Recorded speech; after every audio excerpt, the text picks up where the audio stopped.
মানে ঘুমাতে যাব তখন আবার মাই গুডনেস, এরকম করে সে সারা রাতে মানে রাত 3টা থেকে ভোর সকাল 8টা পর্যন্ত 4 বার আমার সাথে এইরকম করলো। আমার নাম শামিমা। শামিমা, বয়স কত? বয়স এখন 27 ইয়ার্স। ওকে, জন্ম জেলা? জন্ম পুরান ঢাকায়। পুরান ঢাকাতে আপনার জন্ম? হ্যাঁ, পুরান ঢাকাতেই আমার ফ্যামিলি। তার মানে আপনি ঢাকাইয়া কুট্টি যেটাকে বলে বলতে পারেন এরকমই। আচ্ছা, পুরান ঢাকার ভাষা পারেন? হ্যাঁ। ওকে, ঠিক আছে, আপনি যে ভাষাতে যেভাবে বলতে কমফোর্ট ফিল করেন সেভাবেই বলবেন। তো আমাদের এই যে অনুষ্ঠানটি জীবন গল্প, এটা নিশ্চয়ই আপনি শুনেছেন এর আগে?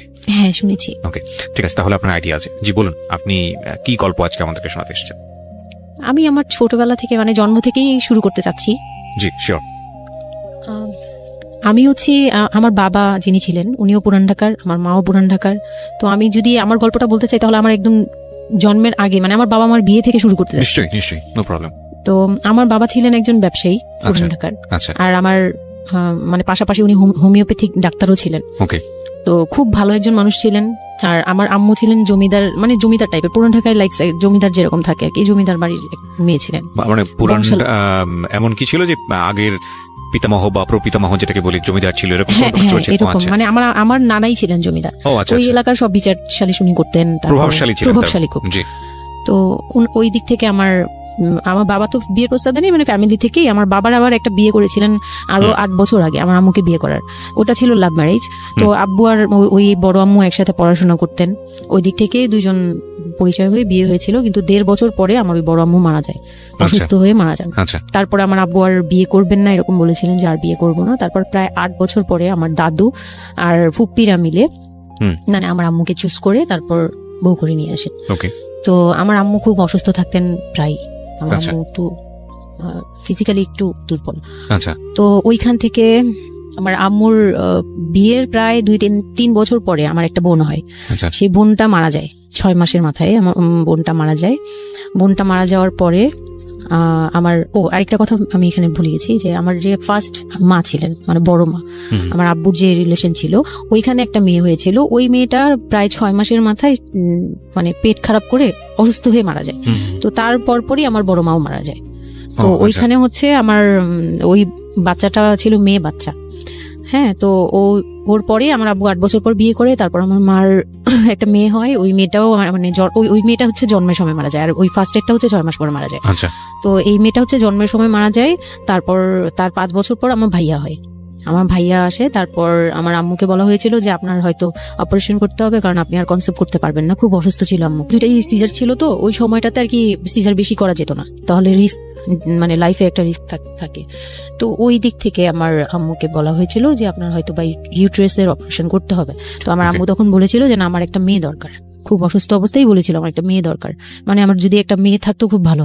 হয়তো বা সৃষ্টিকর্তাই যাচ্ছিলেন যে একটা মেয়ে, মানে আমি যে আসবো এটা তো আর উনি জানতেন না, কিন্তু থাকে না যে অনেক সময় কিন্তু মিলে যায় এরকম। তো আমার আব্বু বলছিল যে মেয়ে হোক ছেলে হোক, আরেকটা হলে ভালো হয়। তো ওইভাবে ট্রিটমেন্ট নিয়ে আমার প্রায় 2 বছর পরে আমি আমার আম্মুর মানে পেটে আসি। তারপর আমার জন্ম হওয়ার পরে আমরা ভালোই ছিলাম, আব্বুর বিজনেস ভালো ছিল। কিসের বিজনেস ছিল? ওনার হচ্ছে ইলেকট্রিক পার্টসের বিজনেস ছিল। তো ওখান থেকে আব্বুর মানে ভালো বিজনেস করতেন। পুরান ঢাকায় ছিলাম আমরা 4 জন, একটা ফ্ল্যাট নিয়েছিলাম। আব্বু বিজনেস করতো, আমি স্কুলে ভর্তি হলাম, ভাইয়া স্কুলে ভর্তি হলো। তো খুব ভালোভাবেই কাটছিল দিনকাল।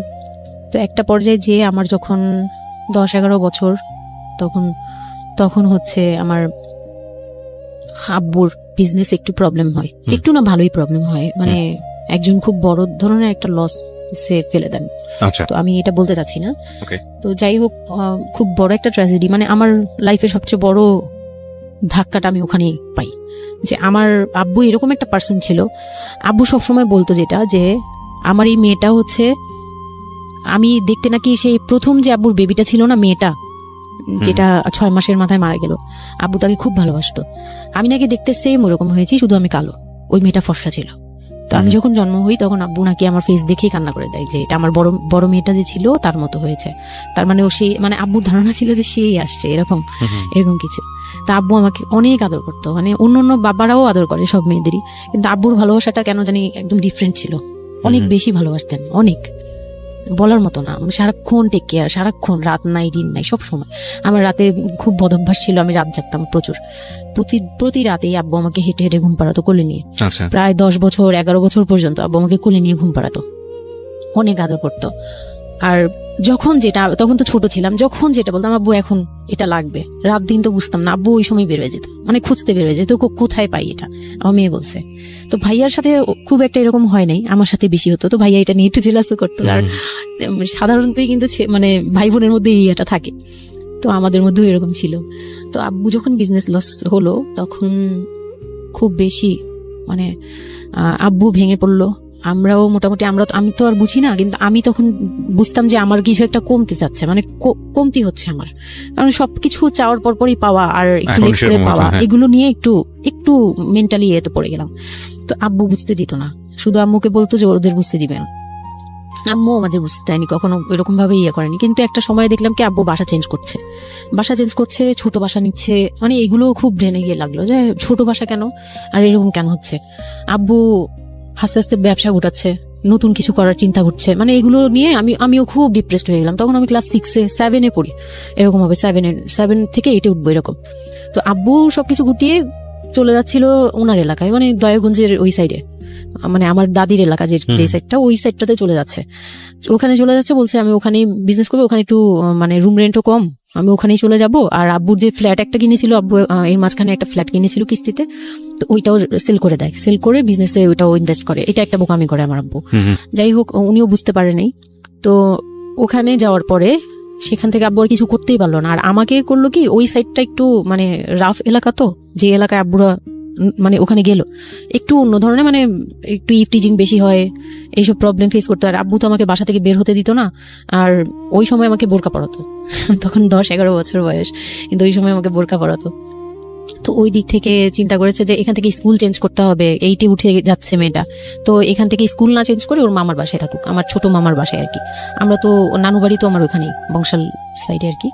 তো ওইখানে আমার মামা বাসায় নানু বাড়িতে রেখে আমার আব্বু যায়, কিন্তু রাখতে চায় না প্রথমে। আমার আম্মু খুব রিকোয়েস্ট করে যে এখানে ভালো থাকবে। আর আমার মামা ওইখানকার, আবার নানার পরে আমার মামাই ওখানে মোটামুটি প্রভাবশালী, মানে নানার যে প্রভাবটা ওটা আমার মামা পেয়েছে, মানে ওখানে বিচার যাওয়া হয় সব মামা করে, এখনো করে।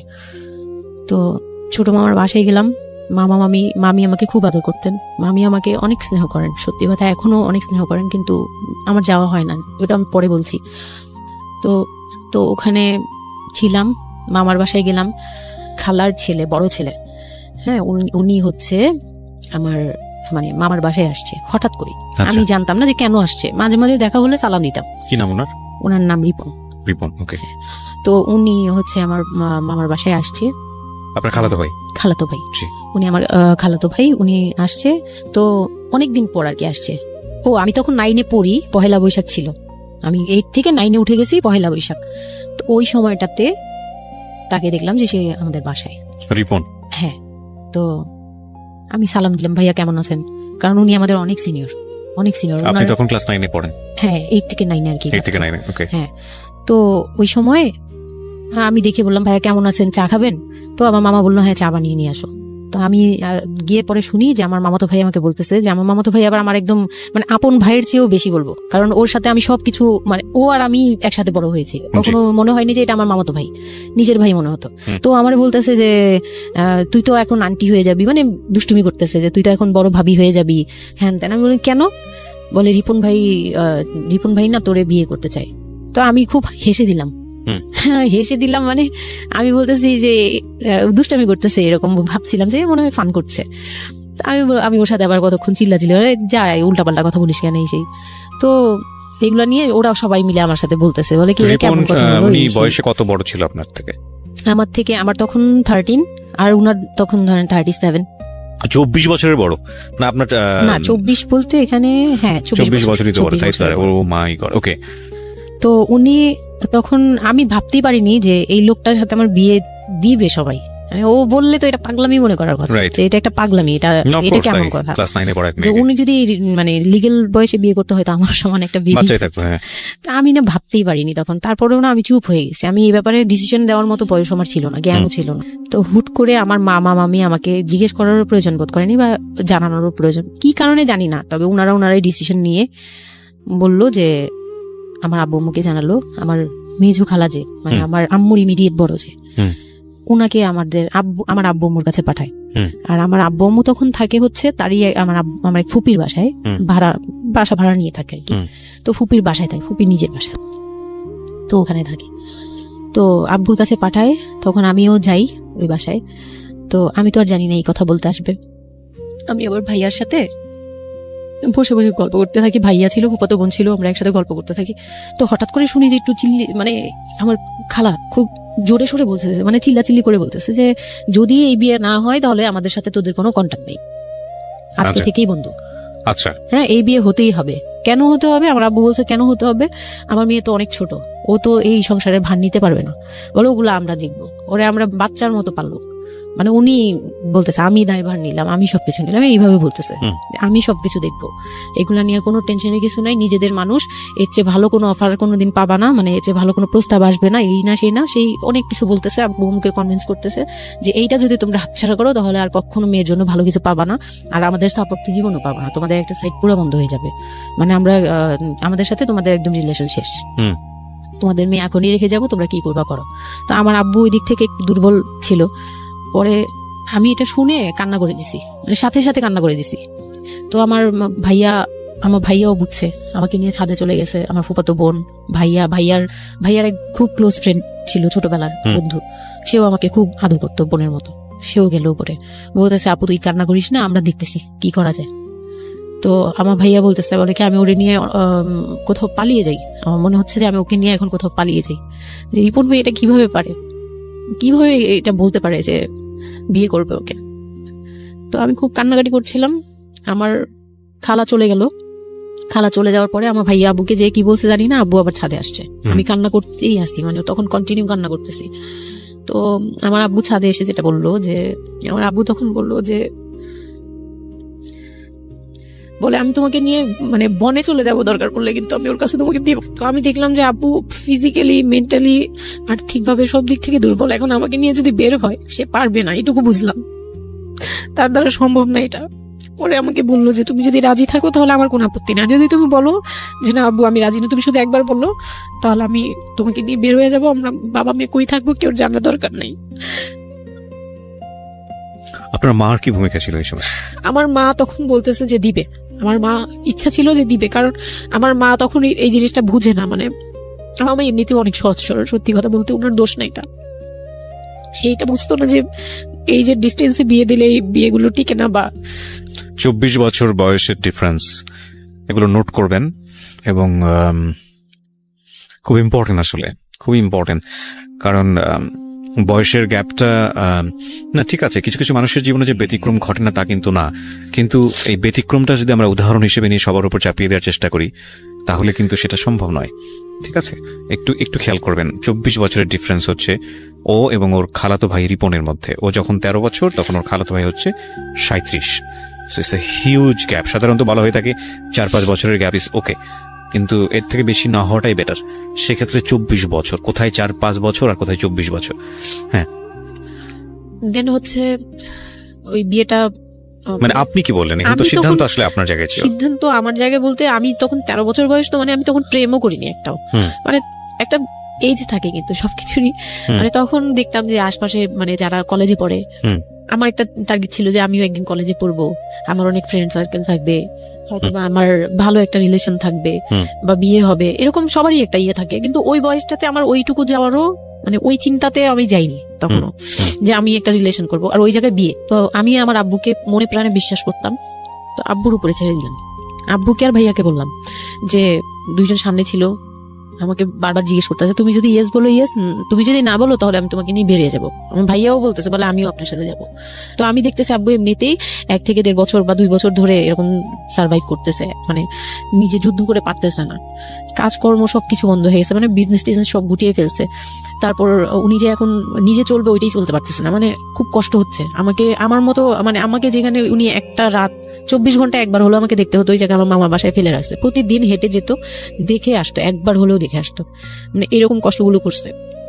ওই দিক থেকে চিন্তা করে দেখলাম যে না, আমার আসলে উনাকে প্রেশার দেওয়া উচিত না, উনার উপর ছেড়ে দিই। তখন নাকি এটাই মাথায় কাজ করছে যে আব্বু আপনি যেটা বলবেন সেটাই। পরে তার 1 সপ্তাহের মধ্যে 14 এপ্রিল পহেলা বৈশাখ, আর 23 তারিখে আমার এঙ্গেজমেন্ট হয়। এঙ্গেজমেন্ট হয়ে যায়? হ্যাঁ, ওই উনি একদম খুব তাড়াহুড়া করে যে এঙ্গেজমেন্ট হতে হবে, বিয়ে হতে হবে খুব শীঘ্রই, তো ওইভাবে এঙ্গেজমেন্ট হয়। আমার এঙ্গেজমেন্টের পরেও আমি একদম স্টপ, আমার মাথায় কিছুই, তখন আমি পুরোপুরি ব্ল্যাঙ্ক, মানে আমি যে নিজের থেকে কিছু বলবো কিছু করব আমার ভিতরে ওগুলো আর কাজ করছিল না। স্কুলে যাইতাম, অনেক সময় যাই না, এরকম আর কি, যে যেতে ইচ্ছে করলে যাই, না ইচ্ছে করলে যাই না, এরকম হয়ে গেলাম। এঙ্গেজমেন্টের 3 মাস পরে বিয়ে হওয়ার কথা ছিল, কিন্তু ঘুরতে ঘুরতে 4 থেকে 5 মাস ইয়ে হলো।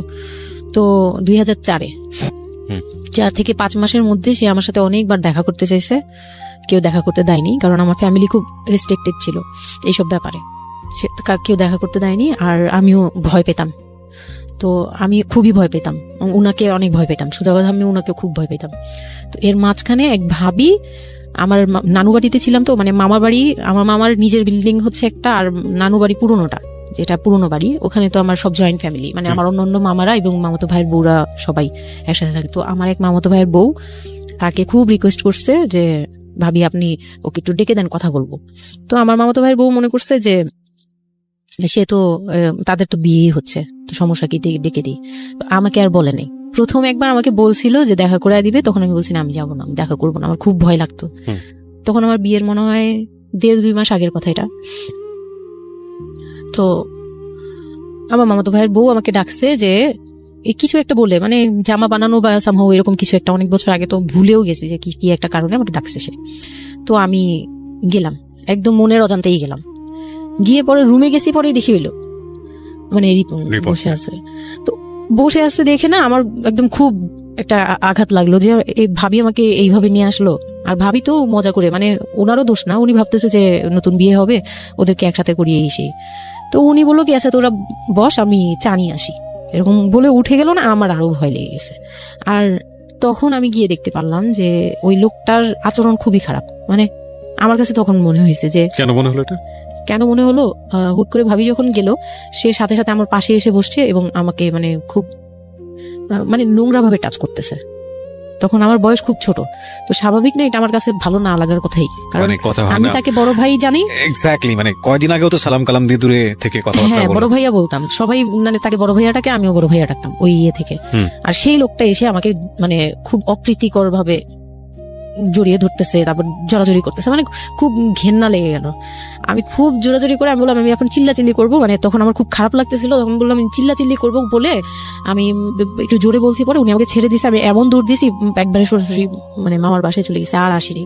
আর ওখানে গিয়ে অনেক কান্নাকাটি করছে যে এখন তো নাও করা যাবে না, আর এই লোকটা এরকম কেন, এই লোকটা তো তাহলে বিয়ের পরে, মানে আমার একটা ভয় ঢুকিয়ে গেছে যে এই লোকটা তো তাহলে আমাকে না জানি কি করবে, এরকম একটা ভয় ঢুকিয়ে গেছে। তখন তো ছোট ছিলাম, আর আমাদের ওই সময়টাতে তো এত মিডিয়া ছিল না যে আমরা এত কিছু বুঝবো যে এই আর কি।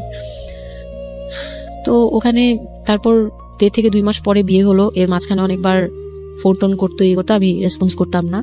তো বিয়ে যেদিন হলো, বিয়ের রাতের কথাটা কি বলবো। নিশ্চয়ই আপনার যদি মনে হয় যে বিষয়টা সামাজিকতার জায়গাটা থেকে খুব সেন্সিটিভ, একটা মেয়ের মানসিকতার জায়গাটা থেকে, যেটা আসলে এটা আমার বলার মতো শক্তিও নাই। সত্যি কথা বলতে আমি এটাই আমার লাইফের সবচেয়ে বড় ট্র্যাজেডি, বিয়ের রাত। হয়তো আপনি খেয়াল করছেন কিনা জানি না, কিন্তু আপনি মাঝখানে বললেন যে আমি অ্যাফেয়ার করবো কিভাবে, আমার মন তো তখনই ভেঙে দিছে। আমার ভিতরে একটা ভয় কাজ করে। কি হয়েছিল আমি জানি, আপনি খুব সুন্দর করে বলছেন গল্প, আপনি আপনার মতো করেই বলবেন, আমরা আসলে মূল মেসেজটাই পেতে চাই। লোকটা হচ্ছে সামাজিকভাবে সবার কাছে খুব ভালো, সবার কাছে ভালো বলতে মানে গলিতে বা এলাকায় কিছু করে না, সেই এলাকায় খুব ভালো ব্যবসা করে, খুব সহজ সরল ভাবে দোকানে যাচ্ছে, আসতেছে, খাচ্ছে, ঘুমাচ্ছে, নর্মাল। আমার সাথে যেদিন বিয়ে হলো সেদিন খুব বৃষ্টি। তো আমার তো ওই একদিনে আমার ভাবির রুমে, ওই দিনে আমি তার রূপ দেখে ফেলছি। তো তখন থেকে আমার তাকে দেখলে মানে গা শিউরে উঠতো, যে মনে হতো যে ভয়ঙ্কর একটা কিছু করবে। মানে মনে হতো, তখন আমি বুঝতাম না সেক্সুয়াল লাইফটা, বুঝতাম না যে সেক্স কি জিনিস, কিন্তু তখন একটা ভয় ঢুকে গেছে খুব চাপা একটা ভয়। প্রথম কথা হচ্ছে যে আপনি একটা ছেলে এবং মেয়ের মধ্যে যে স্বাভাবিক সম্পর্কটা বিবাহ পরবর্তী, এটা সম্পর্কে আপনার কোনো আইডিয়া ছিল? আপনাকে কেউ বলেছে? এটা সম্পর্কে কোনো আইডিয়া ছিল না, শুধু জানতাম যে কিছু একটা হয়, কিন্তু কি হয় সেটা আপনি জানতেন না। আপনাকে বিয়ের রাতে বা আগে পরেও কেউ কখনো কিছু বলে না? আমার বিয়ের আগে আমার এক ভাবি ছিল, মানে যেই ভাবির বাসায় গেছে সেই ভাবি না, আরেকটা ভাবি ছিল, উনারই বড় যা আর কি। তো ওই ভাবি আমাকে জাস্ট কানে কানে বলছে যে আজকে কিন্তু যাই হোক একদম চুপ থাকবি, আমাকে এইভাবে শুধু এটা বলেছে, আজকে যাই হোক কথা বলেছে, মানে এটা শুনলে তো আরো ভয় লাগে। যাই হোক কি হবে, বলে কিছু বুঝো না তুমি, হ্যাঁ কিছু এতই ছোট কিছু বুঝো না, এইগুলি বলতেছে। মানে আপনার মনে আরো বেশি ভয় ঢুকে গিয়েছে? কোন ধরনের চিল্লাচিল্লি করবি না, চুপচাপ থাকবি, মানে জাস্ট হাসি মুখে এরকম করে বলছে। কিন্তু আমার কাছে একটু ভয় লাগছে তখনই, যে এই লোকটা তো ওই সময় যদি এরকম মানে খপ করে জড়া ধরতে পারে, এই লোক কি করতে পারে, কি হতে পারে, মানে এই টাইপের একটা ভয় কাজ করছে তখন এই জিনিসগুলো বুঝতাম না, মানে ফিজিক্যাল রিলেশন বা এগুলি এই সম্পর্কে কিছুই জানতাম না। জানতাম যে কিছু একটা হয়, হাজবেন্ড ওয়াইফে কিছু হয়, কিন্তু কি হয় এটা জানতাম না, এরকম ছিলাম। তো নর্মালি যখন বিয়েটা হলো, কমপ্লিট হলো, সে তো মানে কতক্ষণে রুমে যাবে এরকম। একটু পজ দিচ্ছি আমি এখানে, কারণ আমি জানি যে ম্যাক্সিমাম আমি গেস করছি এখানে, কারণ এদিকে এখানে যারা শুনবে বা এই মুহূর্তে যারা শুনছে তাদের ইন্টেনশনটাকে আমি একটু ক্লিয়ার করতে চাই। সেটা হচ্ছে আমরা এটা বলি যে this is an entertaining show, but এই জীবন গল্প বলেন বা আমার লাস্ট 7-8 ইয়ার্স এর ক্যারিয়ারে আমি রেডিওতে যে ধরনের প্রোগ্রাম করেছি, সোশ্যাল অ্যাওয়ারনেসের জায়গাটা থেকে এটা কি ধরনের ভূমিকা রেখেছি সেটা আপনারা আপনাদের জায়গা থেকেই ভালো মূল্যায়ন করতে পারবেন। বাট আমি একটু করজোরে আপনাদের কাছে একটা মিনতি করতে চাই, এই ঘটনাটাকে সিনেমা হিসেবে না দেখে, সিনেমার পর্দায় কিছু একটা ঘটতে যাচ্ছে এরকম একটা কিছু হিসেবে না দেখে, রেডিও হিসেবে না দেখে, একটু নিজের জায়গা থেকে চিন্তা করে দেখবেন, বা যদি বিষয়টা এরকম হয় একটা মানবিক জায়গা থেকে একটু চিন্তা করে দেখবেন। 24 বছরের গ্যাপ হাজবেন্ড আর ওয়াইফের মধ্যে, 24 ইয়ার্স, 13 বছরের একটা মেয়ে, যে মেয়েটার জীবনে প্রেম বলতে কোনো কিছু আসেনি, শারীরিক সম্পর্ক কি সে বোঝেই না, এবং দ্বিতীয়ত যে বিষয়টা ইম্পর্টেন্ট, বয়সন্ধিকালের একেবারে ইনিশিয়াল স্টেজে সে আছে, সে জানি না আসলে বিষয়গুলো কি।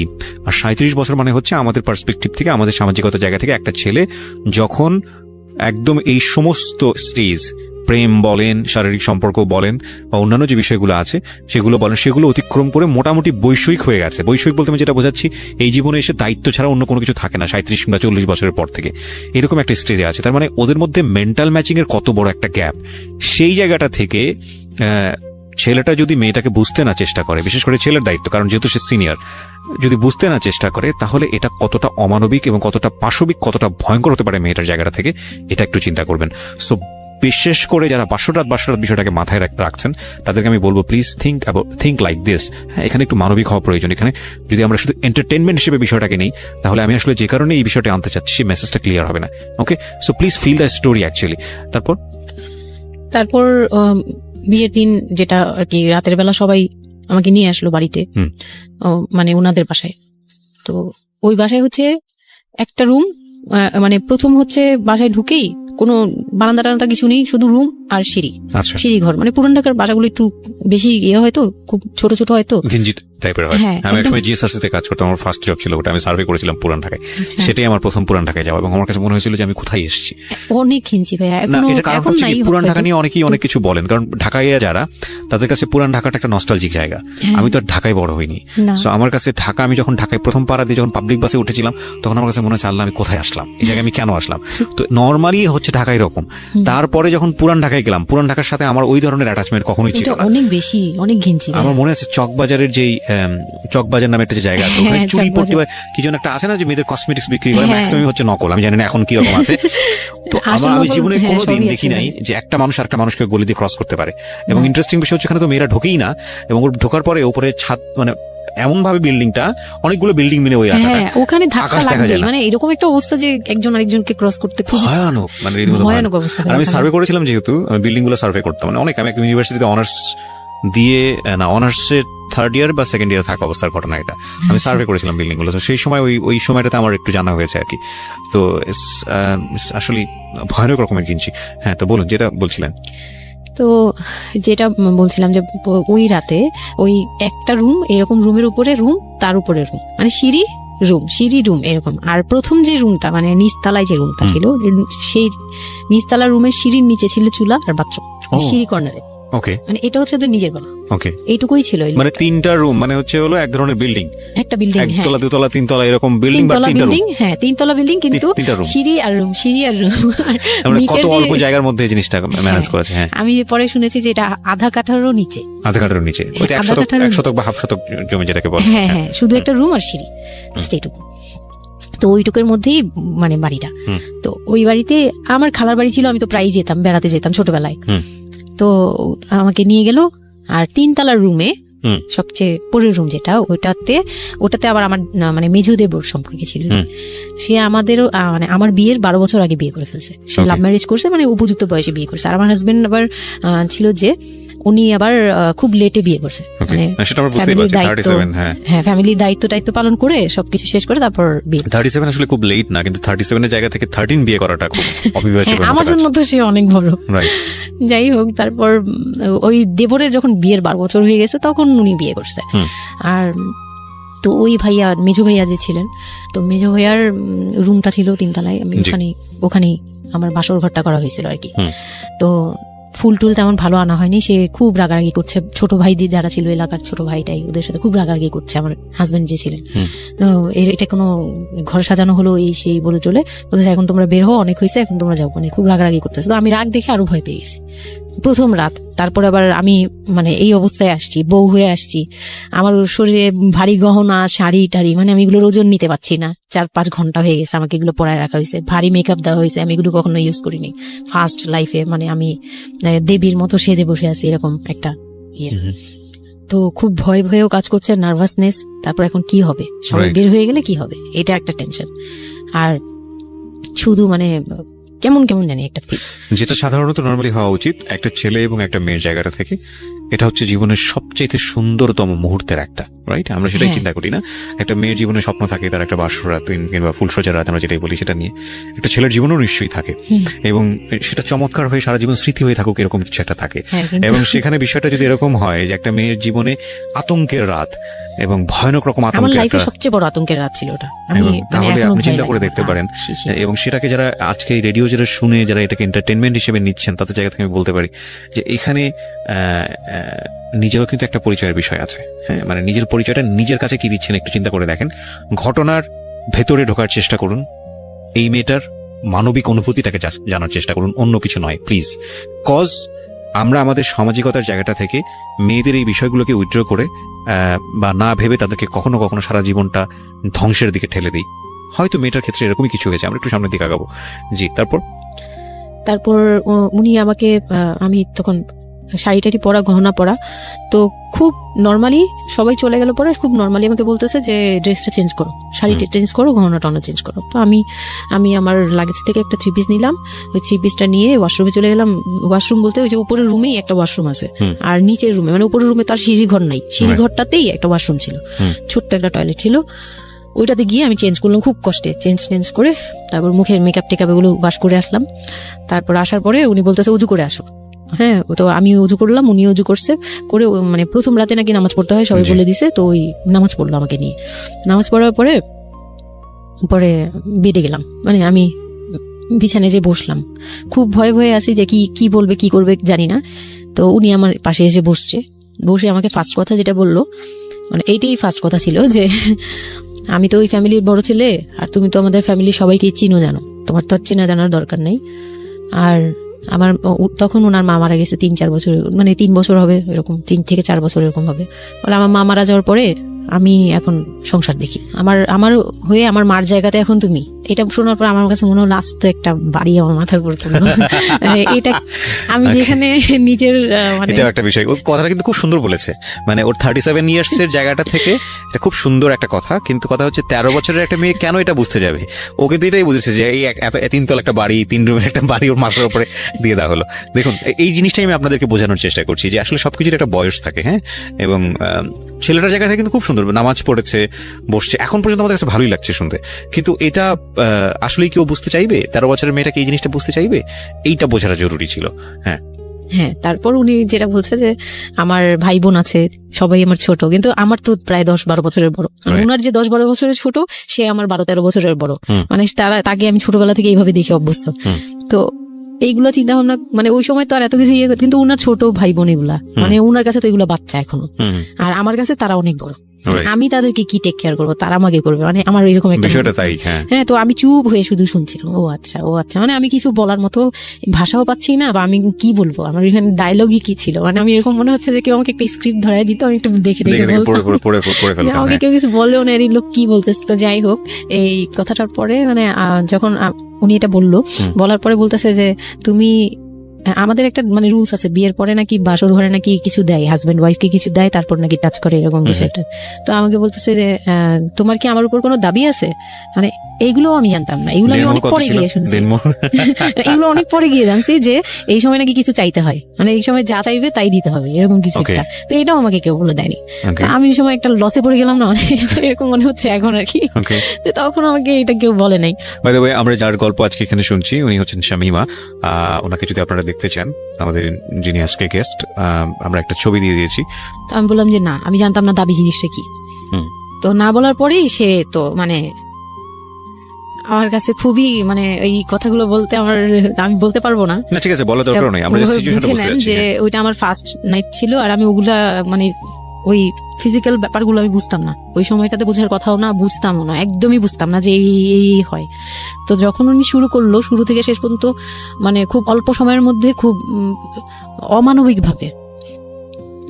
অমানবিকভাবে মানে এটা এখন বর্তমানে যদি আমি কল্পনা করতে যাই, তাহলে এটা একমাত্র পারে রেপিস্টরাই পারবে, এটা রেপ ছাড়া কিছু ছিল না। এখন বুঝি, ওই সময় বুঝতাম না, আর ওই সময় আমি এগুলো বুঝতাম না দেখে, আর আমাকে একটা কথা বলা হয়েছিল, আমার মাথায় একটা জিনিস কাজ করছিল যে ভাবি বলছে যে এইখানে যা হবে এগুলো সবই ঠিক, হ্যাঁ এখানে যাই হোক, মানে ভেঙে বলেনি, বলছে তোর সাথে আজকে যা হবে এটি ঠিক, আর এটা মেনে নিতে হবে, আর এটা যদি না মেনে নিস তাহলে মানে এই ধরনের একটা বলছে যে এটা আজকের রাতের কোনো চিল্লাচিল্লি করা যাবে না। তো আমিও চুপ করে, আমার কাছে মনে হচ্ছিল কেউ আমাকে ছুরি দিয়ে আঘাত করতেছে, মানে মনে হচ্ছিল যে কেউ আমাকে ছুরি দিয়ে আঘাত করতেছে, আর আমি ব্লাড দিয়ে পুরো মানে আমার শরীরে সব ব্লাড বের হয়ে যাচ্ছে, আমার এরকম মনে হচ্ছে যে আমার শরীর থেকে সব ব্লাড বের হয়ে যাচ্ছে, আমি মানে গরু কাটলে যেরকম করে না, আমি এরকম কাঁপতেছি, ওরকম কাঁপতেছি। কিন্তু সে তার কাজ করলো। আমি খুব অবাক হয়েছি যে আমি উঠে বসতে পারতেছিলাম না, সে আমাকে টান দিয়ে উঠে বসায় বলতেছে ওয়াশরুমে যাও। আমি ওয়াশরুমে কিভাবে গেছি আমি জানি না, আমি খুব ধরে খুব মানে খুব কষ্টে কাঁপতে ওয়াশরুমে গেলাম, ফ্রেশ হয়ে আসলাম। আসার পর আমি খুব কষ্টে, যে আমি যখন বিছানায় মানে ঘুমাতে যাব, তখন আবার মাই গুডনেস এরকম করে সে সারা রাতে মানে রাত 3টা থেকে ভোর সকাল 8টা পর্যন্ত 4 বার আমার সাথে এরকম করলো। আমি আর সকালে উঠতে পারি না, মানে আমি উঠে বসতে পারি না। তারপর 2-3 দিন কি হয়েছে আমার মাথায় নেই, মানে আমি এখন আর এটা বলতে পারবো না, কারণ আমি পুরো সেন্সলেস ছিলাম, আর ওনারে দেখলেই আমার ভয় লাগতো। সে যতবার আসতেছে সামনে। 2-3 দিন আপনি সেন্সলেস অবস্থায় ছিলেন? আমি জানি, মানে আমি সেন্স ছিল, কিন্তু আমি এখন গল্পটা বলতে পারবো না যে এই 2-3 দিনে কি হয়েছে।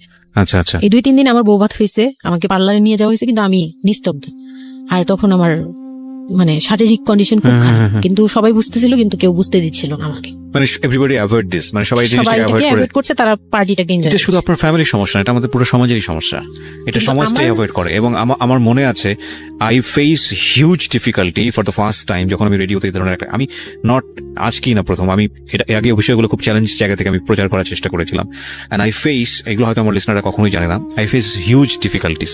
যখন আমার প্রথম বইটা পাবলিশড হয়, সেটা নিয়েও আমার একটা বড় ধরনের ডিফিকাল্টি ফেস করতে হয়েছে। একটা অদ্ভুত বিষয় হচ্ছে, আমাদের সমাজে এই বিষয়গুলোকে আমরা অ্যাভয়েড করি, আমরা ঢেকে রাখতে চাই, আমরা মনে করি এটা একটা ট্যাবু, এটা সমাজে 8-10 জন মানুষের সামনে নিয়ে আলোচনা করা যায় না। একটু চিন্তা করে দেখবেন, আলোচনা করা যায় না এটা কোন অর্থে? যদি বিষয়টা নিয়ে সুশ্রুতি দেওয়া হয়, যদি বিষয়টা নিয়ে এমনভাবে বলা হয় যে এটা এমনভাবে প্রেজেন্ট করা হচ্ছে যেটা একটা রগা বিষয়, এবং সেটা শুনে আরো কারোর মধ্যে এই ধরনের পাশবিক বা সে আসলে এন্টারটেইনমেন্টের জায়গা থেকে নিয়ে এটাকে মজা হিসেবে নিল, বিষয়টা তখনই একটা প্রশ্ন আসে।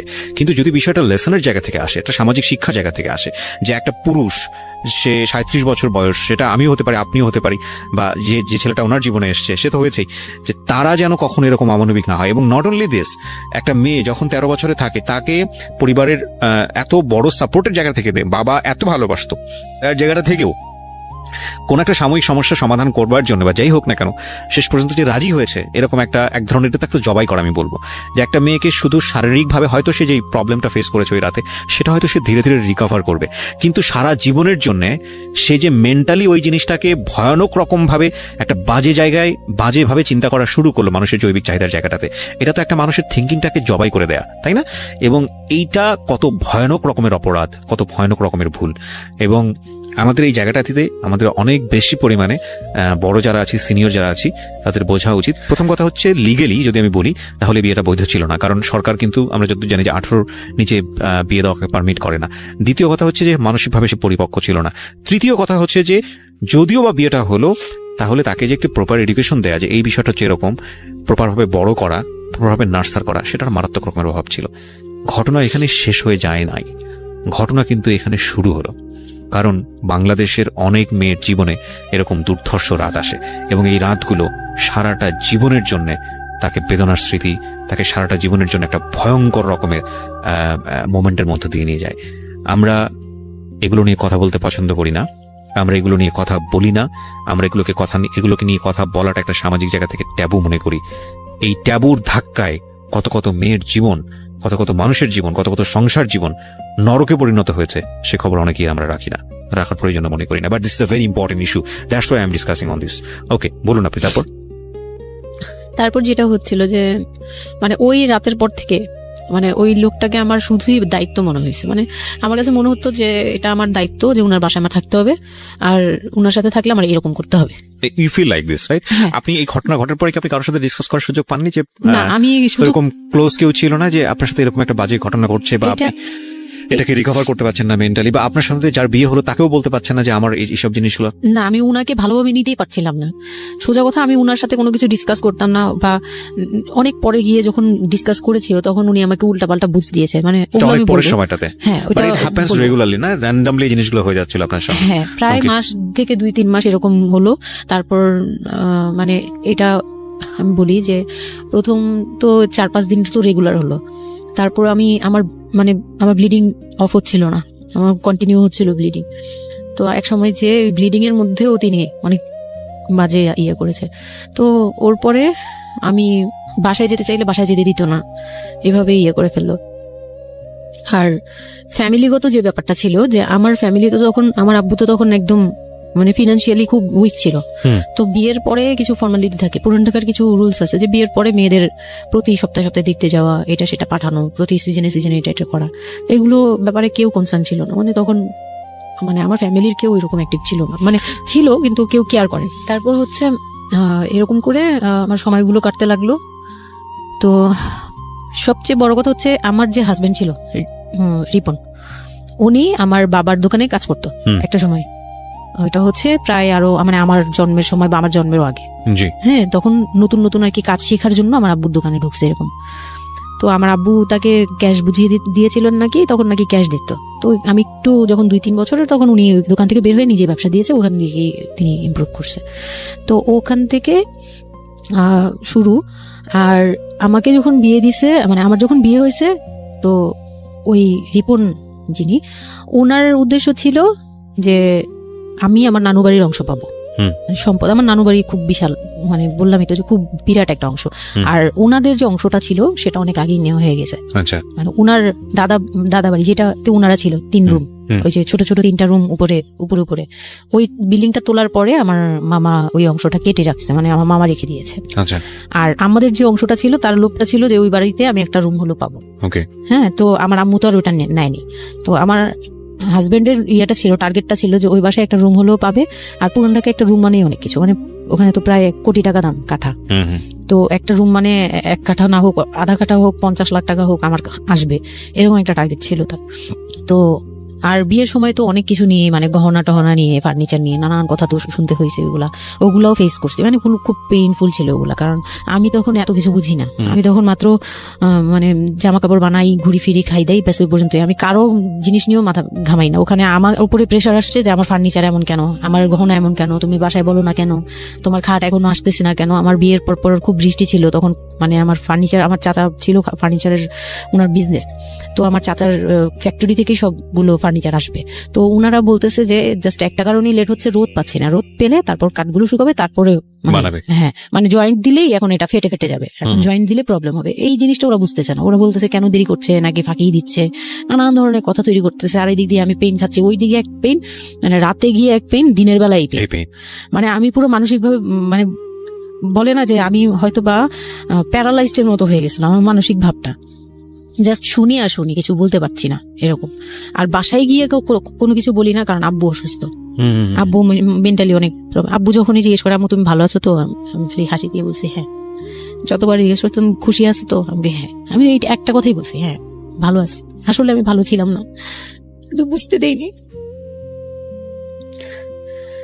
ওই লোকটার ছোট বোনগুলো আমার সাথে অনেক রাফ বিহেভ করছে।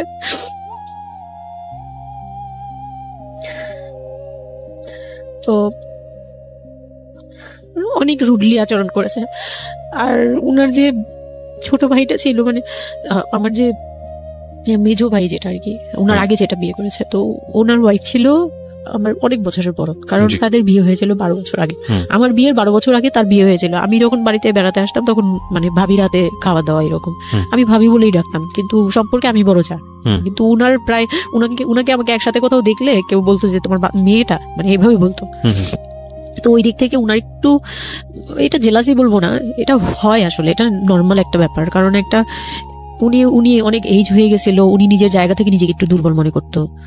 আমাকে এমনিতে সাপোর্টও দিত, আবার অনেক সময় দেখে কিন্তু পেইনও দিত, অনেক পেইন দিত। কিন্তু আমি ওই সময়টাতেই কেন জানি আমি ছোট থেকে এই জিনিসগুলো বুঝতে চেষ্টা করি যে কেউ আমাকে কেন জেলাসি করছে, কারণ তার মধ্যে কোনো দুর্বলতা আছে, আমার ওইটার জন্য মায়া হয়। আমার কখনো এইটা মনে হয় না যে সে কেন জেলাসি করবে, আমি তার সাথে এখন কোচাকুচি করবো, মানে এই টাইপের মেন্টালিটি আসে না আমার। কেন জানি মনে হয় এই জায়গাটা যদি শুধরানো যেত, তাকে যদি একটু বোঝানো যেত আমি তাকে খুব ভালোবাসি বা আমি তাকে কিছু হেল্প করতে চাই, এরকম মনে হতো। তো ওই দিক থেকে আমি কিচ্ছু বলতাম না, কিন্তু সে আমাকে খুব পেইন দিত, কথাবার্তা এটা সেটা। উনি অনেক সিনিয়র পার্সন ছিল, তো কোন গেস্ট আসলে আমাকে কিভাবে ছোট করবে, কিভাবে আমাকে অপমান করা যায়, কিভাবে কি দিয়ে, এগুলো নিয়ে সবসময় ইয়ে করতো। ওই দিকগুলো খুব পেইনফুল ছিল। তো ওগুলো যখন শেষ করলাম, মানে আমার যাকে বলতাম মাঝে মাঝে 2-1 কথা, এগুলো নিয়ে সে আবার মানে মানে এখানে সেখানে বলে আরো ব্যাপারটাকে বড় বানাতো। আমি তখন বুঝতাম না, এখন বুঝি। তো এর মাঝখানে হলো কি, আমি প্রেগনেন্ট হলাম। বিয়ের 1.5 মাস পরে আমি হচ্ছে কক্সবাজার যাব। আচ্ছা।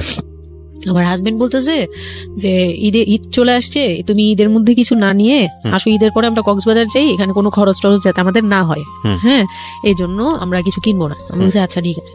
তো তখন হচ্ছে বসুন্ধরা সিটি মার্কেটটা হচ্ছে নতুন হয়েছে।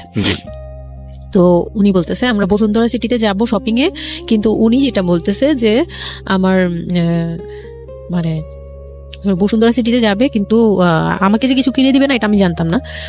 তো ওনার সাথে আমি গেলাম, প্রায় 20 থেকে 25 হাজার টাকা শপিং করলো।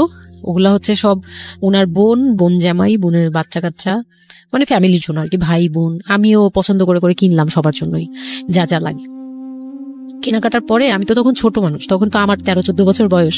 তো আমি কখনো এমন হয়নি যে আমি ঈদে জামা কাপড় নিইনি বা জামা কাপড় নতুন জামা কিনিনি, এরকম কখনোই হয়নি। তো ওইটা আমার বিয়ের ফার্স্ট ঈদ। তো আমার একটা শখ ছিল কি যে অন্তত একটা কটন ড্রেস হলেও আমি পাবো, এরকম একটা ইয়া ছিল আমার ভিতরে, যে না আমাকে কি আর না দিবে নাকি, বলছে দিবে না, হয়তো বা ভালো কিছু দিবে না, হয়তো নর্মাল কিছু হলেও আমাকে দিবে, ঈদে তো আর পুরনো জামা পরে থাকবো না। তো আমার এরকম ধারণা ছিল। ও পুরো শপিংটা শেষ করলো সারাদিনে, আমি রোজা রেখে পুরো শপিংটা করলাম খুব চয়েস করে করে। লাস্ট মোমেন্টে যে সে আমাকে নিয়ে চলে আসতেছে, যখন সে আমাকে নিয়ে রওনা দিল, মানে আমার মনটা খারাপ হয়ে গেল। আমি কিচ্ছু বলিনি, প্রথম ঈদ এটা, তো আমি কিচ্ছু বলিনি।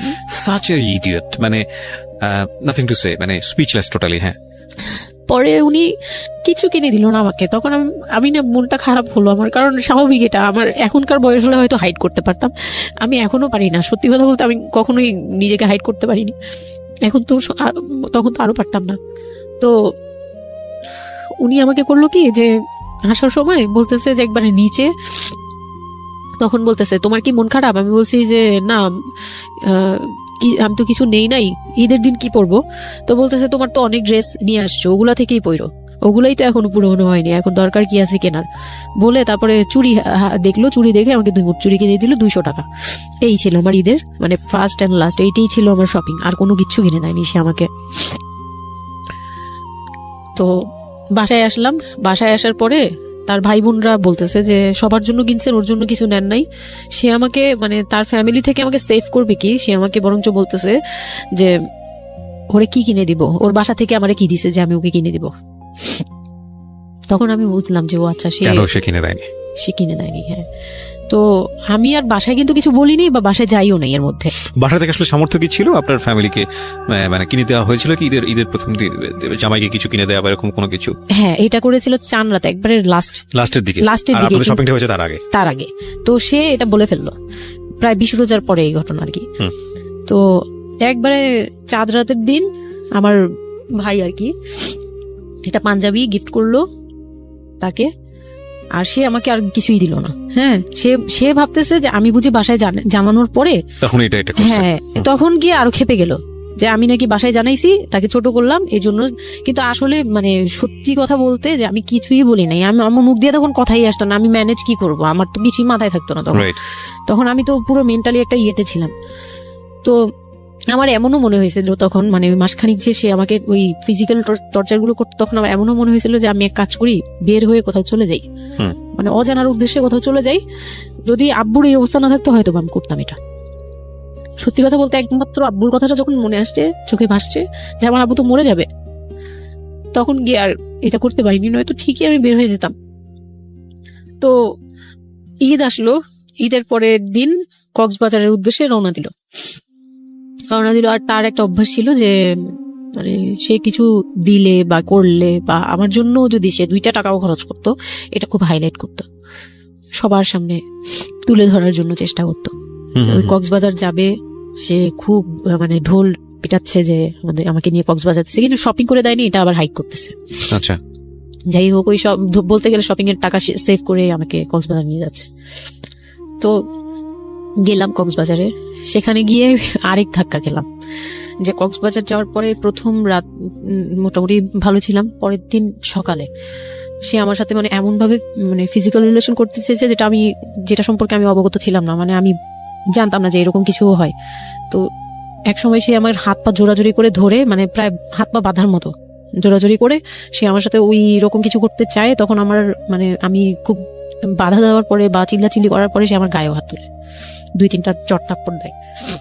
আপনাদের মধ্যে সম্পর্কের জায়গাটা কি আপনি তখনও কি ওনাকে আপনি করে বলতেন? হ্যাঁ, আমি এখনো স্টিল নাও। তার মানে বিষয়টা এরকম হয়ে গেছে যে ওই দূরত্বটা বিয়ের পরে ছিল এবং সেই দূরত্ব থাকা অবস্থায় ও এই জিনিসগুলো প্র্যাকটিস করে যাচ্ছে ওর মতো করে, এবং সেখানে যখন ও সাকসেসফুল হতে না পারছে তখন সে আপনার গায়ে হাত তুলছে, তাই তো? সেটাই। হ্যাঁ, তারপর আর সবচেয়ে বড় কথা হচ্ছে সে তার জায়গাটা, সে তার চাওয়াগুলো সব পূরণ করতেছে, বাট আমার দিকটা দেখছে না। এবং সে যে শুধু আমার না, মানে সে মানুষটাই এমন, আগে বুঝি নেই, পরে অনেক পরে বুঝতে পেরেছি যে উনি সম্পূর্ণ সেলফ সেন্টার, মানে নিজের যেটা অধিকার সেটা সে আদায় করে নিবে, তার বাকিগুলো নিয়ে তার কোনো মাথা ব্যথা হচ্ছে বা কার কি হচ্ছে এটা দেখার বিষয় না, এটাই মেন্টালিটি।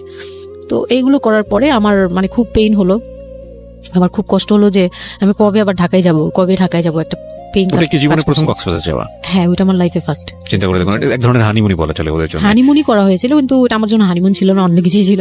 আচ্ছা, খুব পেইনফুল ছিল। ওকে, যাই হোক, আমি খুব ভয়ে ছিলাম যে এখানে আমাকে মেরে ফেললেও কেউ জানবে না, এরকম একটা ফিল ছিল আমার ভিতরে। জিনিস চিন্তা করতে পারেন, প্রত্যেকটা মোমেন্ট একটা মানুষ, একটা মেয়ের সাথে, একটা ছেলের সঙ্গে বসবাস করছে একটা মেয়ে, এবং তাদের স্পেশাল মোমেন্টস গুলো তার জন্য ভীতির কারণ। সে হয়তোবা তখন এরকম মানে চিন্তা করছে যে এই স্পেশাল মোমেন্টটা যেন না আসে, ওর সঙ্গে স্পেশাল টাইমটা যেন না হয়, রাত যেন না হয়। বিষয়গুলো তো এরকমই ছিল, কারণ ওর জন্য কিন্তু এগুলো অনেক ভয়ানক রকমের টর্চার। হ্যাঁ, তারপর আর আমার সাথে যারা ছিল, মানে ফ্যামিলি তো 2টা গিয়েছে আমরা, মানে আমার হাজবেন্ড আমাকে নিয়ে গেছে, আর হচ্ছে আমার চাচাতো বোনের রিসেন্ট বিয়ে হয়েছিল, চাচাতো বোনের হাজবেন্ড আর চাচাতো বোন, ওরা 2জন গিয়েছে। কিন্তু ওরা ওদের মতো ছিল, আমরা আমাদের মতো ছিলাম, এরকম আর কি। তো ওইভাবে আর আমাদের সাথে ইয়ে করা হয়নি যে একদম সব বিষয়ে ডিটেলস বলার। আমার চাচাতো বোন আমার অনেক বড় ছিল, যার কারণে আমি আপুকে বলতাম না, লজ্জা পেতাম। তো ওই দিক থেকে 3 দিন পরে 4 দিনের দিন আমি খুব জেদাজেদি করে, মানে কান্নাকাটি করে চলে আসবো করতেছি, কিন্তু আমাকে কেউ আর জিজ্ঞেস করতেছে না যে কেন। মানে আমার বোন জামাইও বিষয়টা খেয়াল করেনি, আমার বোনও খেয়াল করেনি যে আমি কেন বারবার চলে আসতে যাচ্ছি। হ্যাঁ, এত সুন্দর একটা ওয়েদার, ওরা তো খুব এনজয় করছিল হয়তো বা, মানে আমি তাদের এনজয়মেন্টে বাধা দিলাম, এরকম আর কি। তো খুব কান্নাকাটি করে ওই রাতেই আমি চলে আসবো। আমি বলছি তোমরা সবাই থাকো, আমি চলে যাই, মানে এইভাবে কান্নাকাটি করছে। আমি থাকবোই না, আমি আর একটা রাত এখানে থাকবো না। আমার কাছে মনে হচ্ছে তাও এলাকার ভিতরে তো থাকবো, যাই হোক, কিন্তু এখন তো আমি বাইরে আছি, অনেক দূরে। আমার কাছে এরকম মনে হচ্ছিল যে আমি যদি মরে যাই, আমি যদি যে কোনো সময় মারা যাবো, এরকম মনে হচ্ছিল। তো আমি ওই সময় বলাতে ওরা সবাই মিলে চলে আসছে, সবার মন খারাপ যে আমার জন্য চলে আসতে হলো তাদের। তো ঢাকায় আসলাম। ঢাকায় আসার পরে ঈদের ছুটি শেষে সে তার মতো করে বিজনেস করতেছে, আমি আমার মতো ঘরে ছিলাম। 2-3 মাস গেল, কোরবানি ঈদ আসলো, প্রথম কোরবানি ঈদ। কোরবানি ঈদের সময় যেটা হলো সেটা হচ্ছে আমার মামার বাসা থেকে মাংস, মানে কোরবানি ঈদের যে মাংসটা পাঠায়, পুরান ঢাকার একটা ইয়ে আছে যে নতুন বিয়ে হলে বাবার বাড়ি থেকে রান পাঠানো হয়, একবারে পুরো একটা রান ধরে পাঠিয়ে দেয়, বাবার বাড়ি থেকে মেয়েদের পাঠায়, মানে কোটাকুটি নেই, রানী পাঠিয়ে দিতে হবে একদম আস্ত পাঠায়। এটা পুরান ঢাকার রেওয়াজি, একবারে যে কয়টা মেয়ে থাকবে ওই কয়টা রান বাসায় যাবে, মানে ওই রানগুলো কেউ কাটতে পারবে না, একদম আস্ত পা ধরে দিয়ে দিবে একবারে। আচ্ছা আচ্ছা, ইন্টারেস্টিং তো। হ্যাঁ, এটা কিন্তু পুরান ঢাকার একটা রেওয়াজ, এখনো আছে। মানে কোরবানি হলেই সঙ্গে সঙ্গে রানটা যাবে মেয়ের বাসায়। আচ্ছা, মেয়ের বাসায় যেতেই হবে এটা। তো ওইরকম আমার মানে ওরা আশা করছিল যে আমার মামা এরকম করবে, কিন্তু আমার মামা তো প্রায় অনেক বড় গরু দেয়, আর একটা দেয় না, 2টা থেকে 3টা দেয়। তো ওনার নিজেরই আছে 3টা মেয়ে, 3 মেয়ের শ্বশুর বাড়িতে পাঠাতে হয় 3 রান। মানে এখন এক মেয়ের, বড় মেয়ের যে 20 বছর 22 বছর হয়ে গেছে বিয়ের, তারপরও পাঠাচ্ছে, প্রতিনিয়ত পাঠাতে হয়। তো ওই দিক থেকে আমি যদি এখন আরেকটা নেই, তাহলে উনার কিন্তু আরো কাউকে উকিল দিয়েছে, বা আরো কোনো মেয়ে আছে, মানে আমার উকিল দিয়েছে, আমার খালু দিয়েছে, আরেক খালু, আমার ওই খালা হচ্ছে আমার আম্মুর খালাতো বোন, মামাতো বোন, কিন্তু আমাদের বাসায় মানে আমার নানু বাড়িতে বড় হয়েছে দেখে আমার আম্মুর খুব ক্লোজ। তো ওই খালু আমাকে উকিল দিয়েছে। তো ওই দিন করলো কি, যে এই রান পাঠায়নি বলে, সেই রান পাঠায়নি ঠিকই, কিন্তু রানের যে উপরের অংশ, মানে বড় একটা পিস আমার বাসায় পাঠানো হয়েছে আমার উদ্দেশ্যে, আর নামটা আমার লিখে দিয়েছে, আমার নাম লেখা এটা পাঠিয়েছে। তো ওই মাংসটা রেখে যখন চলে গেছে না আমার ভাই, তার ছোট বোন, আমি তখন মানে দেখলাম যে মানুষ কতটা হিংস্র হলে পরে এরকম ফেস হয়। আমি তো চুপ করে বসে আছি, আমি কিছুই মাথায় নেই যে এটা নিয়ে যে কি হবে, আমি বুঝিই নেই বিষয়টা। সে মাংসটা ধরে রাস্তায় ফেলে দিছে ঈদের দিন রাস্তায় ফেলে, এই মাংসে কেন ওর নাম লেখা থাকবে? তাহলে এই যে আমরাও তো ভাগ্নি, মানে আমরাও ভাগ্নি, আমাদের বাড়িতে আমার মাংস আসছে, ওর নাম দিয়ে আসছে, তাহলে রান আসলো না কেন? দোষ হয়ে গেছে, এটা খুব বড় অন্যায় হয়ে গেছে। ভয়ানক। আমি ভয়ানক বলছি কারণে যে আমাদের সমাজে কিছু কালচার আছে যেগুলো আসলে মেয়ের বাড়ি থেকে পূরণ করা হয়, ধরে নেওয়া হয়, বা ছেলের বাড়ি থেকেও। সেটা পাঠ্য বইয়ে তো থাকে না, এগুলা মানে কালচারে আছে, এগুলো শুনতে ভালো লাগে, কিন্তু প্র্যাকটিসের জায়গা থেকে যদি এটা অত্যাবশ্যকীয় নিয়ম হয়ে যায়, কখনো কখনো যেটা কতটা ভয়ানক পেইনফুল হয়। কান্ট ইউ এভার ইমাজিন যে বাবার সামর্থ্য নাই, তারপরে তাকে চিন্তা করতে হচ্ছে যে আমার মেয়ের বাড়িতে একটা রান পাঠাতে হবে, আমার কোরবানি দেওয়ার সামর্থ্য নাই, এই রান পাঠানোর জন্য আমাকে কোরবানি দিতে হচ্ছে। মানে আমাদের এই ব্যাড প্র্যাকটিসগুলা কতটা ভয়ানক হয়ে গেছে আমাদের সমাজে, এবং ইনফ্যাক্ট এগুলো নিয়ে কেউ কখনো কথা বলে না। এগুলো নিয়ে কথা বলা উচিত। একটা মানুষ, একটা সোসাইটি চেঞ্জ হবে কিভাবে, একটা মানে পুরো কমিউনিটি চেঞ্জ হবে কিভাবে, একটা রাষ্ট্র চেঞ্জ হবে কিভাবে, এই ছোট আমরা তো সব জায়গাতেই পয়জনাস। এই ছোট বিষয়গুলো যদি চেঞ্জ না হয়, আমরা যে এত ডিগ্রি নিচ্ছি, প্রতি বছর পিএইচডি, বুড়ি পিএইচডি বের হচ্ছে, ডক্টরেট, হ্যাঁ, আমাদের বিশ্ববিদ্যালয়ে ভরে যাচ্ছে, আমাদের ছেলেমেয়েরা গোল্ডেন A+, আমাদের পাশের হার বাড়ছে, কিন্তু এই সব যে মানে খোড়া কালচার, ল্যাংড়া টাইপের কালচার, এগুলোর যে পরিবর্তন হচ্ছে না, বা এগুলো নিয়ে যে কেউ কখনো কোনো কথা বলে না, এগুলো নিয়ে না পত্রপত্রিকায় কথা হয়, না কোনো মিডিয়াতে কথা হয়, অথচ এগুলো আমাদের জীবনটাকে পঙ্গু করে দিচ্ছে, এবং এগুলো নিয়ে কেউ কখনো কথা বলে না। আমরা যৌতুক নিয়ে কথা বলি, এবং যৌতুক একটা ঘাতক ব্যাধি, আমরা যৌতুক মোকাবেলা করতে পেরেছি, কিন্তু এই কালচারের মধ্যে যে যৌতুক ঢুকে বসে আছে, সেটা নিয়ে আমরা কেউ কখনো কথা বলি না, এবং এগুলো নিয়ে কথা বলা উচিত। কথা নইলে আমরা আসলে কিওর হব কিভাবে? আমরা যে বলি যে আমাদেরকে শুদ্ধ হতে হবে, আমরা মানুষ হিসেবে ভালো হতে হবে, বাট হাউ?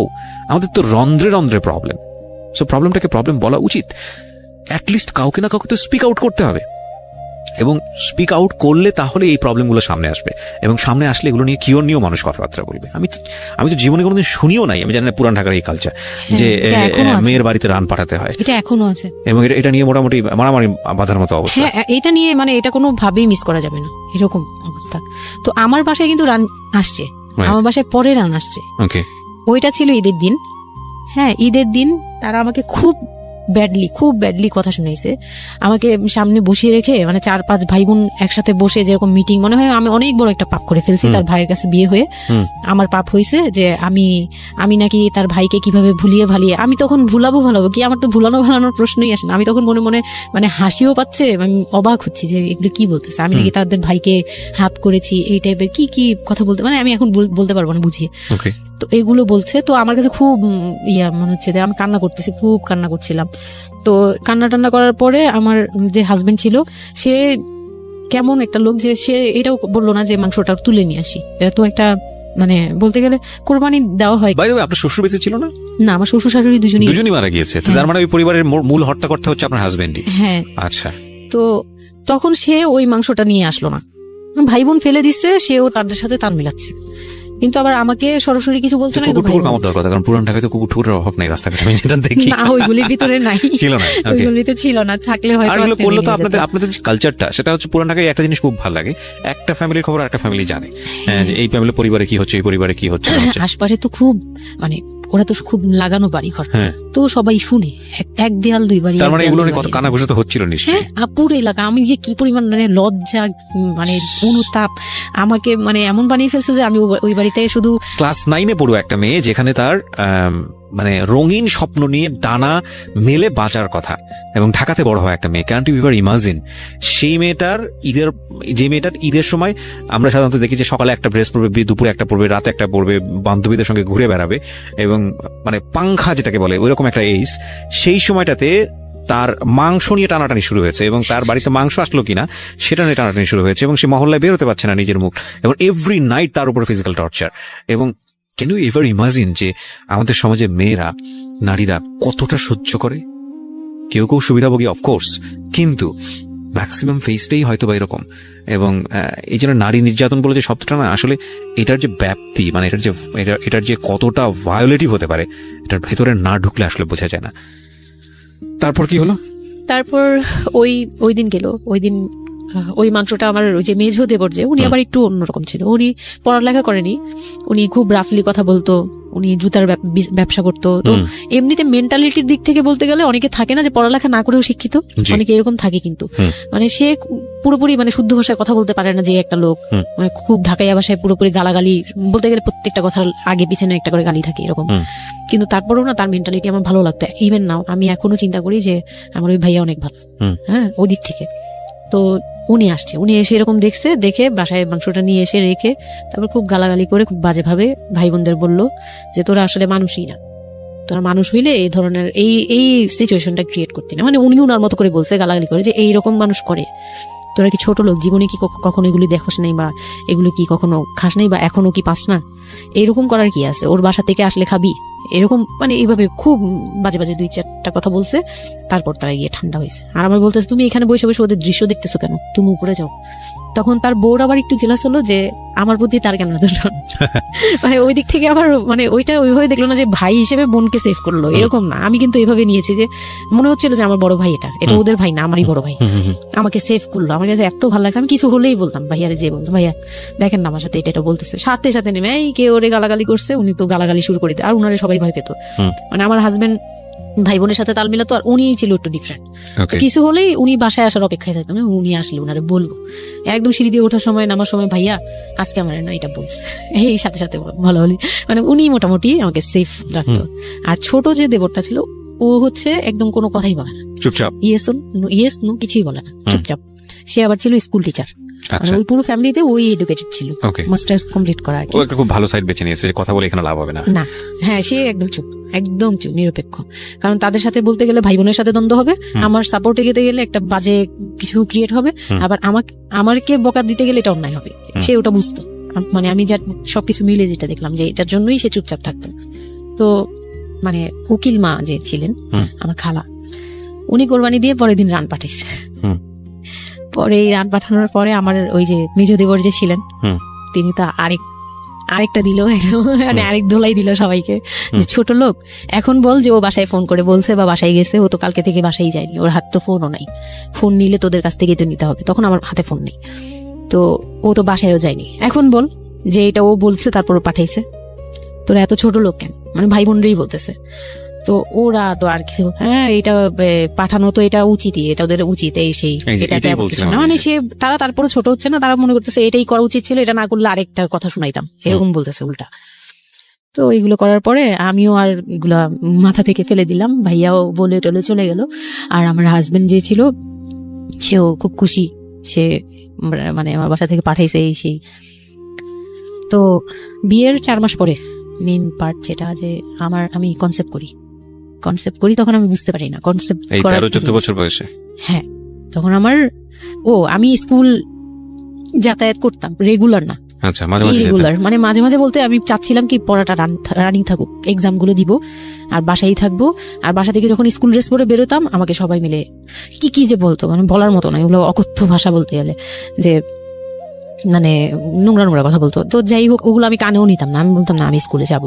আর যেহেতু বিয়ের সময় বলছে যে ওরে পড়াশোনা করতে দিব, আমার হাজবেন্ড এগুলো বলছে, ও না ও স্কুলে যাবে আসবে সবই করবে। পরে গিয়ে বলে কি তুমি বাড়ির বড় বউ, তুমি যদি স্কুল ড্রেস পরে স্কুলে যাও কেমন দেখা যায়? আমি তো বোরকা পরতাম। তো বলে না, স্কুলে গিয়ে তো তোমার বোরকাটা খুলতে হয়, অ্যাসেম্বলিতে দাঁড়াও, ওই যে পিটি করো তোমরা, এগুলো তো আশপাশ থেকে দেখা যায়, এলাকার ভিতরে স্কুল।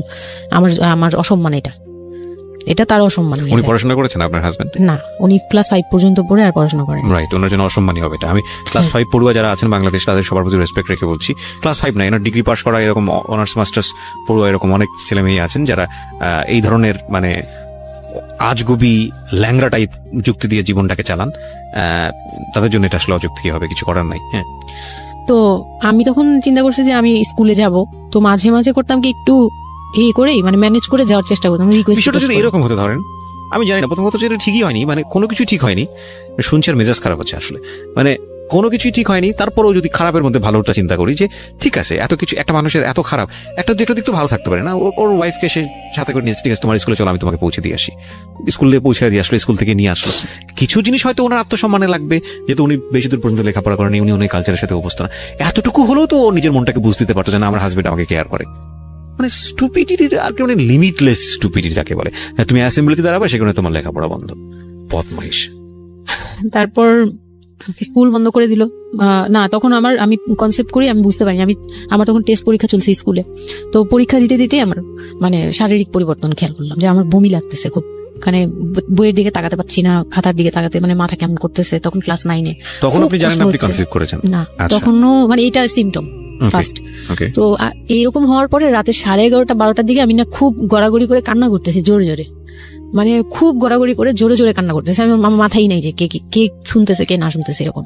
তো এটা দেখে তার বোন, যেটার বিয়ে হয়ে গেছে, সে আবার ছিল বাসায়, তো সে দেখে বলতেছে, সে আবার মানে খারাপ লাগছে তার কাছে, বলে চলো এক্ষুনি তোমার নিয়ে হসপিটালে যাবো। হ্যাঁ, ওর কি হইলো হঠাৎ করে, কি খাইছিলা তুমি, কি উল্টাপাল্টা কিছু খাইছো কি না, এই সেই। বলছি না, আবার কেন জানি অনেক পেট ব্যথা করতে, আমি পারতেছি না সহ্য করতে, পেট জ্বলতেছে আমার খুব। তো নিয়ে গেল ডাক্তারের কাছে, তখন ডাক্তার আমার নার্ভস দেখে বললো যে she is pregnant. But 100% confirm করতে পারবেন আল্ট্রাসাউন্ড না, এমনিতে তবে উনি আর কি উনার মতো করে বলছে। আর তখন টেস্ট দিল একটা, যে রাতে নিয়ে যান, ইউরিন টেস্ট টাইপের একটা কিছু বাসায় করা যায়, ওই টাইপের একটা টেস্ট দিল। তো ওইটাই করলাম, বাসায় এসে করার পরে পজিটিভ আসছে, যেভাবে বলছে ওইভাবে করছি, করার পরে পজিটিভ আসছে। পজিটিভ আসার পরে মানে আমার কাছে যেটা মনে হচ্ছিল, যে আমি মানে এতটা খুশি হয়েছি, আমি কিন্তু বিয়ে নিয়েও খুশি না, আমার মনে হচ্ছে এটাই আমার অ্যাচিভমেন্ট লাইফের। আচ্ছা, এতটা খুশি হয়েছে আমি বলতে পারবো না কেন। এটা আসলে ন্যাচারালি আল্লাহ হয়তো প্রত্যেকটা মেয়ের মধ্যে এই বিষয়টা দিয়ে দেন, যে নইলে আসলে মা কেন, মানে মা তো মাই, এটা আসলে আল্লাহ গিফটেড। অফকোর্স দেখেন, এরকম একটা ডিফিকাল্ট সিচুয়েশনের মধ্যে, যেখানে 13 বছর বয়সে ওর আসলে জিনিসটা ফিল করার কথা না, সেখানে ও ফিল করতেছে, এটা কিন্তু লজিকলেস ফিল, এবং এই ফিলটা সম্পূর্ণই ন্যাচারাল। ওকে, আমার কাছে তখন মনে হচ্ছিল কি, যে আমার পেটে একটা জীবন্ত কিছু আছে, মানে এরকম ফিল হচ্ছে। আর আমি এটাকে মানে একটা কিউরিওসিটিও, যে দেখি তো কি হয়, কতদিন পরে কি হবে, মানে এটা আস্তে আস্তে বড় হবে, এটা কি করবে পেটে, এটা কিভাবে আসবে, মানে দুনিয়াতে কিভাবে আসবে, এটা এইগুলোও জানি না আমি, যে মানে এটা বড় হলে পরে এটা যে কিভাবে দুনিয়াতে আসবে। You feel like it's a game, কোন একটা খেলা, মজার একটা খেলা, যে আমি একটা কিছু পাইছি, এটা নিয়ে থাকা যাবে এখন, এরকম মনে হচ্ছিল তখন। খুব মানে খুব কেন জানি খুব আনন্দ, মানে মা হওয়ার ফিল না, কিন্তু এটা মা হওয়ার ফিল না, কিন্তু কিউরিওসিটি জায়গা থেকে কিছু একটা আছে আমার সাথে, আমি এটা নিয়েই থাকবো এখন, মানে আমি একটা কিছু পাইছি এখন, আর আমি একা না, এরকম মনে হচ্ছে। তো আমি না দৌড়ে দৌড়ে বের হয়ে বললাম কি, ওই যে বোনটা আমাকে রাতে নিয়ে গেছিল ডাক্তারের কাছে, সে তো ছিল রাতে। তো আমি বের হয়ে বলতেছি কি, আপা আমার না এইরকম 2টা আসছে, মানে এই পজিটিভ স্টেপ গুলো আসে যেগুলো। বলছি পরে সে না সাথে সাথে বলে কি এখন তো আমাদের কদর কমে যাবে আরো। প্রথম ছিল এটা, প্রথম ডায়লগ ছিল এটা। মানে মনটা খারাপ করে সে বড় নিঃশ্বাস ফেলে বললো হ্যাঁ এখন তো আমাদের কদর কমে যাবে, আর তো এখন তো আর কম কম আসা লাগবে। তার সাথে ছোট বোনটা বলতেছে তুমি না সময় কমে বুঝে কথা বলো না, এইগুলো তো বুঝতে হবে। মানে তাদের মতো করে তারা বলতেছে যে পুরান ঢাকার মানুষ যেভাবে বলে ওইভাবে বলতেছে যে এগুলো তো বুঝতে হবে যে এগুলো প্ল্যান করা। মানে আমি ইচ্ছা করে কনসেপ্ট করছি এরকম কিছু বুঝাইছে, কিন্তু আমি তখনও না এই জিনিসটা মানে ঘোলা